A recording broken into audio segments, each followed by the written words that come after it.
Scrooge woke up in the middle of a really loud snore, and he sat straight up to get his thoughts together. There was no reason for him to be told that the bell was once again about to strike 1. He figured he'd been woke up just in time for his scheduled visit with the next spirit being sent to him by Jacob Marley. Now, I don't mind asking you to believe that Scrooge was ready for a great number of strange appearances, and that there wasn't anything from a baby to a bighorn rhinoceros that would have surprised him very much. But Scrooge, being ready for just about anything, was not expecting nothing.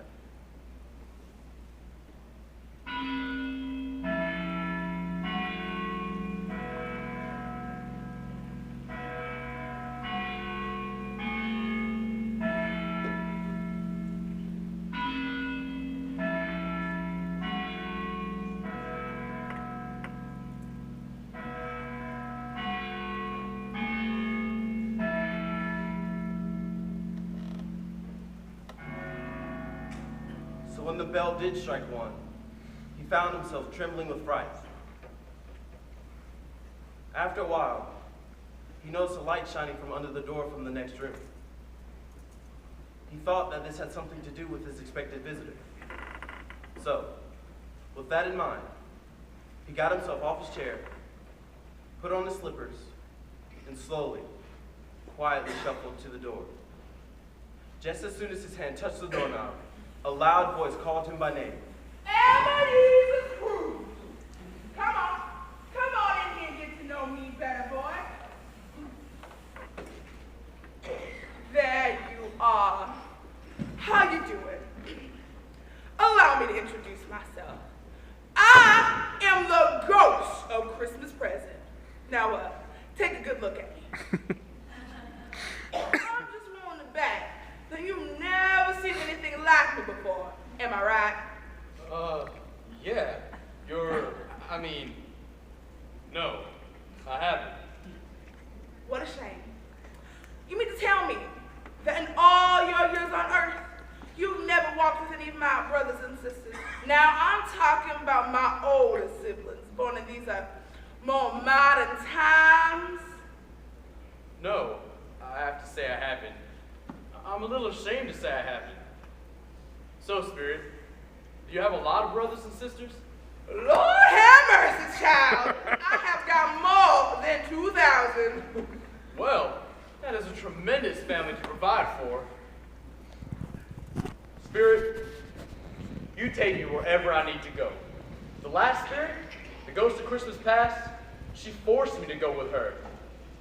And I have to admit, she taught me a lesson that's working on me even now. So if you have anything to show me or teach me, I'm ready to go. I expect it's meant to help me. That's the spirit. Now, touch my robe.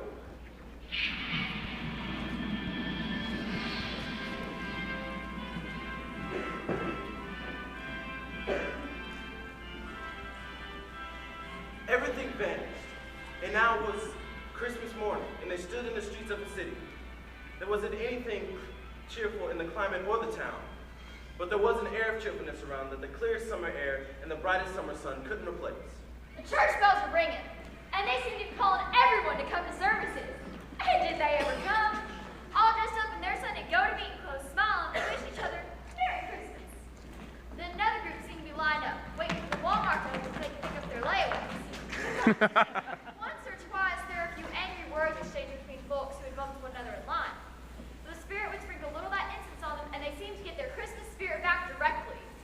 The spirit seemed to show more interest in these people more than the churchgoers, because she stood with Scrooge beside her and sprinkled incense over them as they passed. And they would say to each other that it would be a shame to get in an argument on Christmas Day. And it would. Bless their hearts, it really would. Spirit, is there something particular about what you're sprinkling on that staff of yours? Yes, sir. It is my own special elixir. Well then, would it work on anybody on this day? On anyone, yeah, but mostly on the poor. Why on the poor most? Well, obviously because they need it most. Let me ask you a question. Now, I've noticed, out of all the businesses all around us, you seem to be restricting these people's opportunities of, innocent enjoyment. What? I mean, you don't allow some of these shops to open until a certain time on Sunday, which would deprive these people of their opportunity to shop there during church services, right? Me. Yeah, I mean, you have these laws that don't allow some places to open on Sunday until afternoon. I have laws. Well, forgive me if I have it wrong, but it has always been done in your name. I mean, in the name of your family. You know what I mean. Scrooge, listen. These people on your planet claim to know us, and they do their deeds of pride, passion, ill will, hatred, bigotry, and envy in my name. When the fact is, they are strange to us and all my kin, as if we never lived. So remember that, and blame them for their deeds, not my family. Scrooge promised that he would, and they went on, invisible as before, to the suburbs of the town. It might have been the spirit's own kind, generous nature and a sympathy for all the poor that brought them straight to Bob Cratchit's home. And on the threshold of that door, she stopped to bless Bob Cratchit's home with a sprinkling from her staff. Just think of that, will you? Bob made over $500 a week, and even so, the ghost of Christmas present stopped to bless his four-roomed home. What is the holdup with your daddy little kid this time? Martha wasn't this late last Christmas by at least half an hour. Here I am, Mama. Martha's here, Mama. Why, Martha, look how late you are. I know, Mom. We had an awful lot of work to finish up last night at the Waffle House, and even more to clear away this morning. Well, why don't you come sit down by the fire, honey, and get warm? Bless your heart. I see Daddy coming.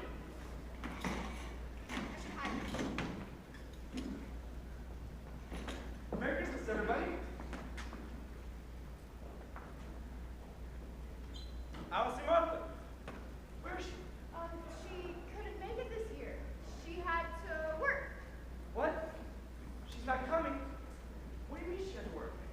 It's Christmas Day.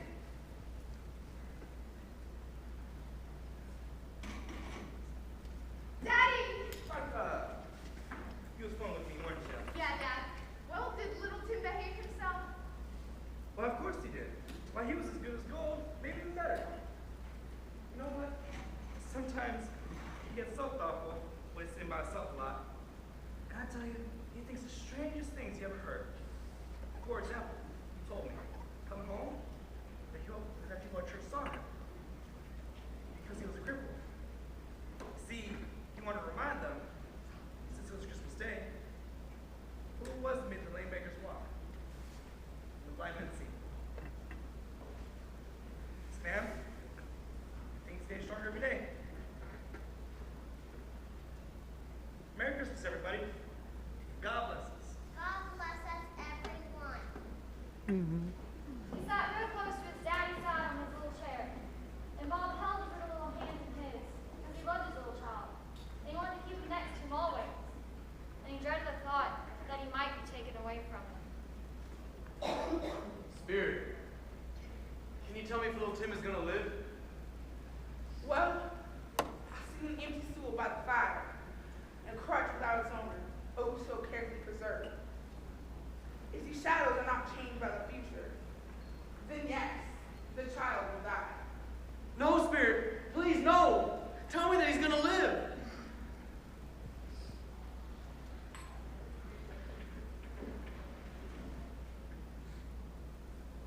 If these shadows are not changed by the future, then there won't be another member of my family to find him here. But who cares? I mean, if he's likely to die, then he might as well get to it and decrease the excess population. Man, if you really are a man in your heart, you might want to watch what you say. Are you so smart that you know what the excess population is and where it is? I'll tell you what just might be, that in the sight of God, you are more worthless and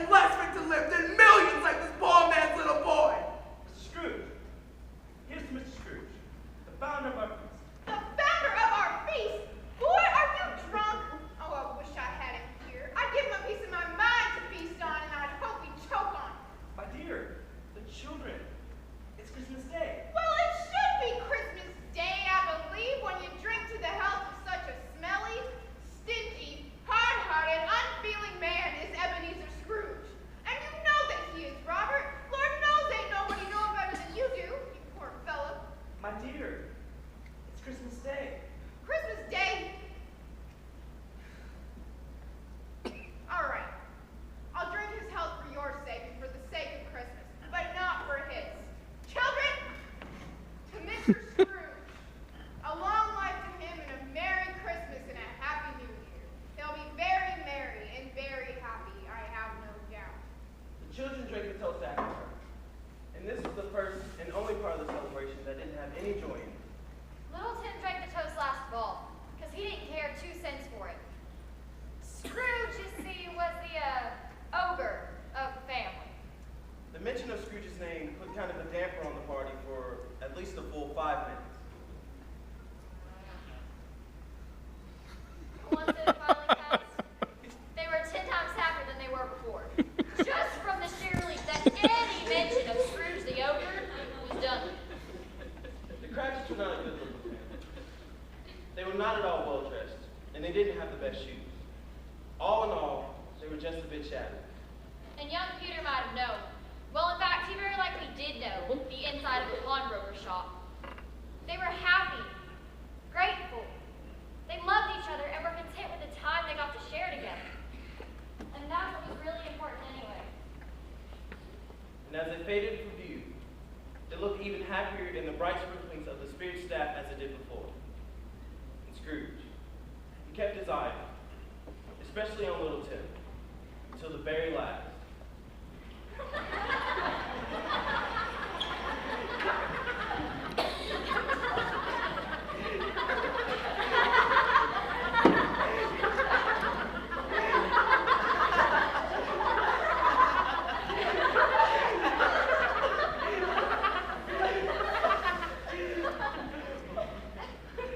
No, he really did. He said Christmas was a humbug. I swear to God, he believed it was too. Humbug. Who says humbug anymore? Don't mind him, Fred. Yes, humbug. I tell you, it's a funny old fella. That's the truth. He's really not as pleasant as you think he'd be. Pleasant. I never thought he was pleasant. I know. But what goes around comes around. I've got nothing bad to say about him. Well, I'm sure he's very rich, Fred. At least that's what Jones tell me. What does that have to do with anything? His money's no good to him. He don't do anything good with it. He don't even use it to make himself comfortable. He doesn't even get the satisfaction of thinking that he's ever going to use it to help us, or anyone for that matter. Well, I for one can't abide him, Fred. Well, I can, because I feel sorry for him. Look, who suffers because his bad attitude? He does every time. You see, he puts it into his head to dislike us and to not visit with us. So what's the consequence of that? I guess he don't lose much of a dinner. Really? Well, I think this is a very good dinner, Fred. Now you take that back. All right, honey. I'm sorry. It was fine. Thank you very much for your hard work. You too, Victoria. What do you think, Topper? What, me? Well, see, I'm a bachelor. I'm just a poor, wretched outcast. So I don't believe I'll be right to express anything on that subject. Coward, go on, Fred. Now you know he'll never finish what he starts to say. He's such a sweet fellow. Well, I was only going to say that the consequence of his deciding not to like us and to not visit with us, the way I see it, that he loses some pleasant company, and that wouldn't do him no harm. I'm absolutely sure that he is losing more pleasant companions than us than he'd find by eating alone or hanging in his moldy office or dusty chambers. Dusty chambers. So I intend to give him the same chance to spend Christmas with us every year, whether he takes it or not. 'Cause I feel sorry for him. He can rant and rave about Christmas to the day he dies, without the body not to think better of it. If I continue to go there year after year, every year, with my happiest Christmas spirit, and say, Merry Christmas, how are you? It might just put him in the mood to give Mr. Cratchit a Christmas bonus. That'd be something, wouldn't it? I'm wearing him down. I think I shook him yesterday. But they didn't spend the whole evening telling stories. After a bit, they decided to play some games. Because it was good to act like a child sometimes. And there is never a better time for that than at Christmas. When its mighty founder was a child himself. First, there is a game of blind man's bluff.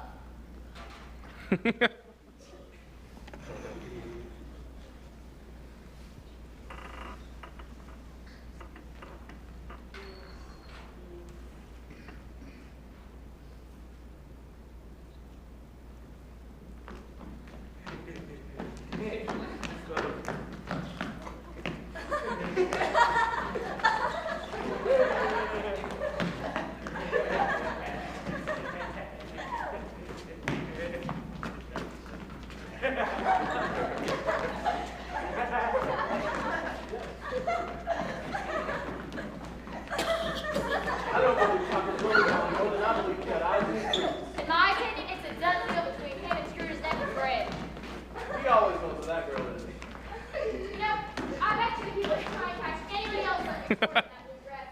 I mean, even if somebody fell against him, he would just actually try to catch him.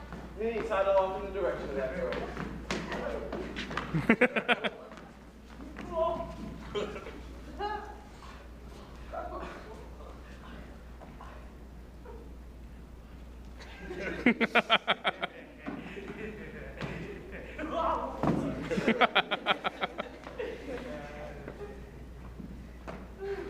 Well, that was no fair. But it was funny. All right, let's play the game. Yes, good. New game.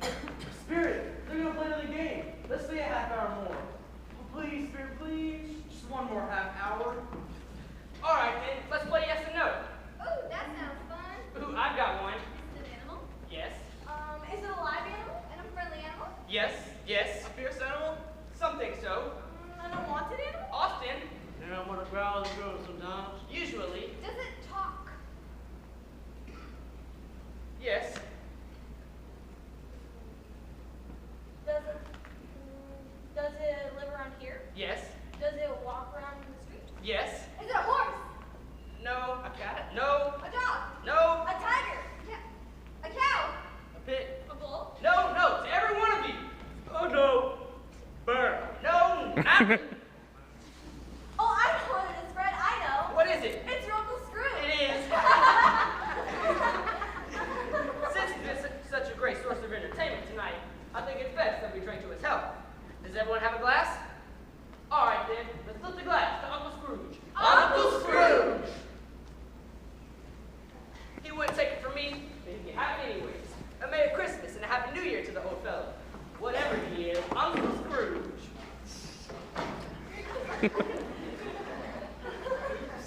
Uncle Scrooge had become so happy and lighthearted, he would have thanked them all if the ghosts had given him time. Quick, my time grows short.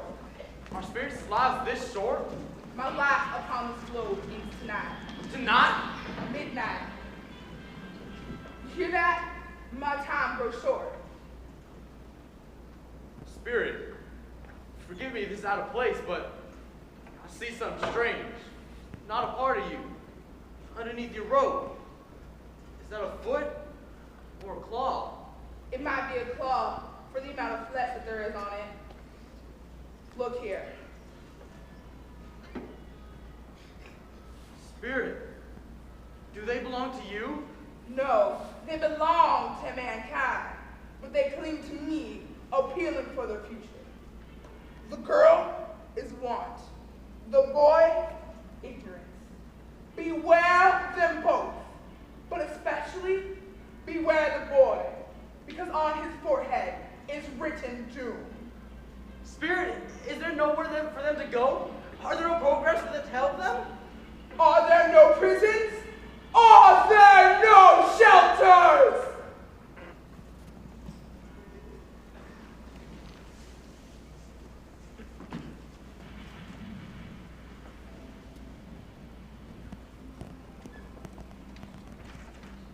Scrooge looked around for the ghost, but it was gone.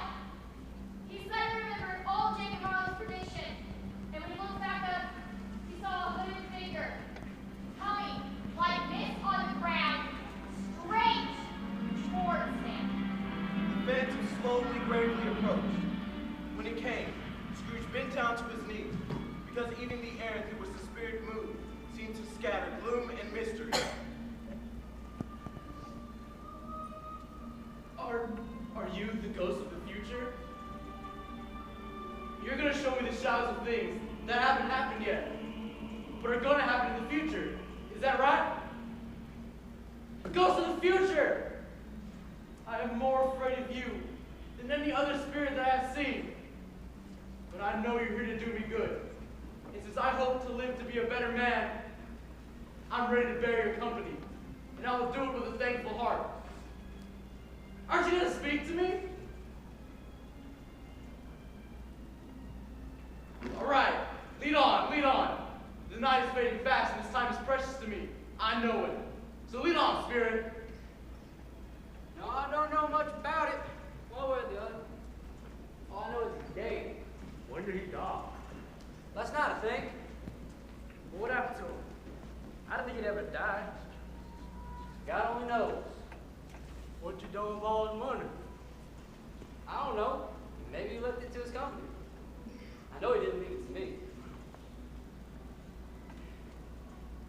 be a cheap funeral. But reminds me, I can't think of anybody that won't go to it. Say, why don't we get some folks together to go? Well, I wouldn't mind going. Long they gonna serve lunch. See, I have to be fed. So one of these days. Yeah, I don't think I'll go either. I don't really wear black, and I don't really eat lunch. But I guess I'd go if everyone else is going to. You know, come to think about it, I think I was one of his best friends. We used to stop and talk to each other when we got the chance. Well, y'all tell me what you think. Later. Oh, hey, hello. Good morning. How are you? Good morning. Fine, thank you. How you doing? Oh, pretty good. Did you hear about old Scratch Kick in the bucket? Did you hear that? Yeah, I did hear that. Look good, isn't it? About right for Christmas time, I think. Hey, you're not a hunter, are you? No, not since I saw my wife last year. I think what happened was, me and my wife went out hunting one day, because we love to hunt, and one thing led to another, and well, she ended up dead. Well, those conversations wouldn't have anything to do with the death of my old partner, Jacob. Because that was in the past. And this is the ghost of the future. I can't think of anyone directly related to me that this would apply to. I guess the actions of my future self will help fill in the missing clues. And that'll make the answer to all this simple.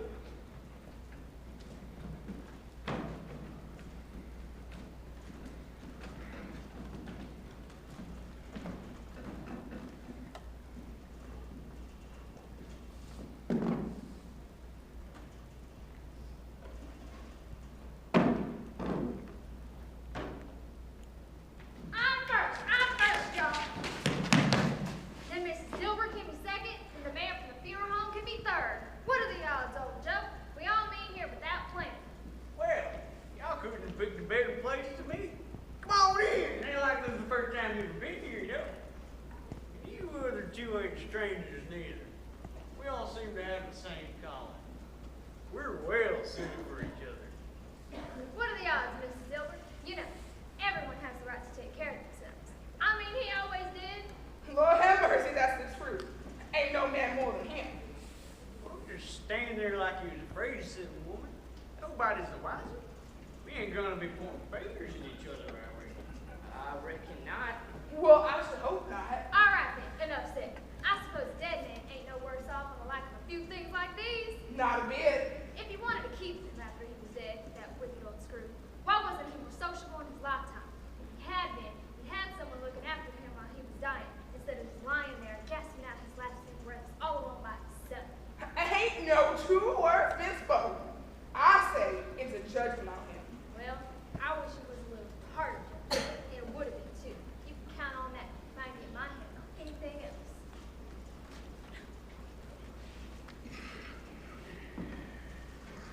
Go on and open up that bundle, Joe, and tell me what it's worth. Speak out plain now. I ain't afraid to be the first one. I ain't afraid to let them see it neither. We all know pretty well what we was doing before we came here. It ain't no sin, I reckon. Go on and open up that bundle, Joe. All right. That there's my offer. And I wouldn't give you another penny if I was to be pulling an order. Not doing it. Take her to leave it. All right, who's next? Now, Mrs. Dilbert, you know I always give too much to you ladies.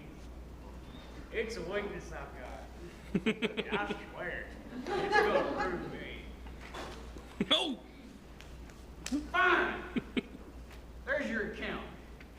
And I swear, if you ask me for another penny and then try to argue with me about it, I take back the extra I'm offering and even knock you out another 20%. All right, Joe. Now I want to do my bundle.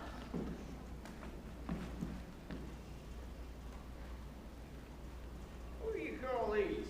Bed curtains? Ah, that. You mean to tell me you took them down, rings and all, with them just lying there dead? Yeah. I don't see why not. Woman, you were born to make your fortune. And I reckon you do it. Well, I ain't got to hold back my hand when I see something I can get my hands on just by reaching out for it, especially for the sake of a man like him. Watch yourself, Joe. Don't get oil on the blankets now.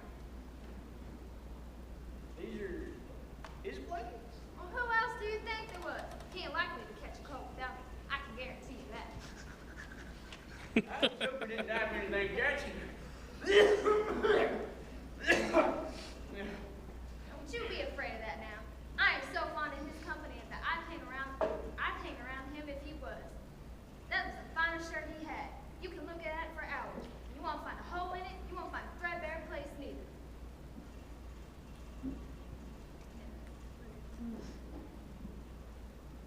Would it have gone to waste? Yeah, they put it on him to bury it. Stupid fools. But I took it off. That cowboy shirt ain't good enough to be buried in. It ain't good enough for anything. It's just becoming to the body. I mean, he can't look any uglier than he would have in that one. Well, I guess that's it. He scared everyone away while he was alive, so I get all proper from his death. I see, Spirit, I see. The case of this unhappy man is a lot like mine. At least, that's where it's headed now.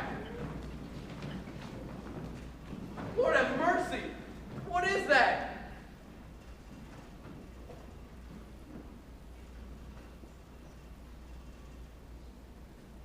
Spirit, this place is fairly frightening. If we leave now, I won't forget its lesson. I swear. Let's go. I understand what you want me to do, and if I could do it, I would. But I just can't do it, Spirit. I don't have the strength in me. Is there anyone in this town who gives some emotion because of this man's death? I want to see them. Please, I beg you.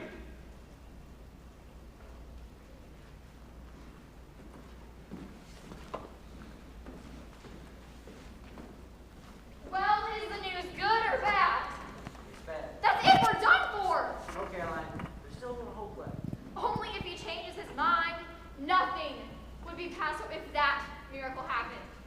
He didn't actually change his mind. He died. You remember that half-drunken woman I told you about the other night?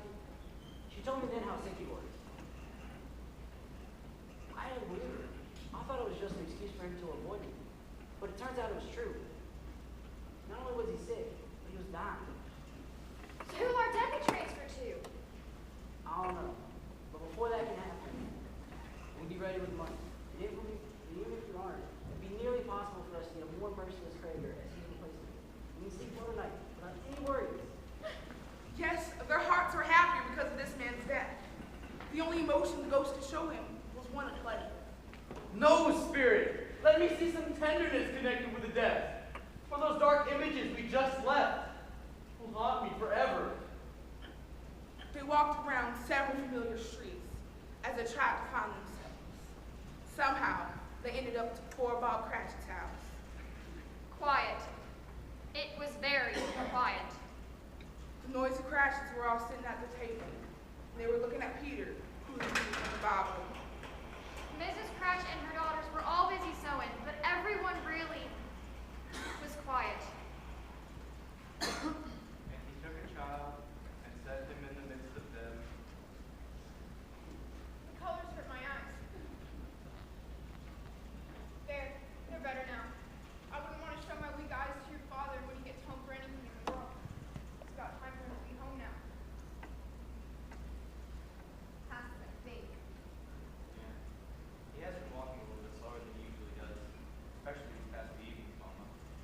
I saw Fred.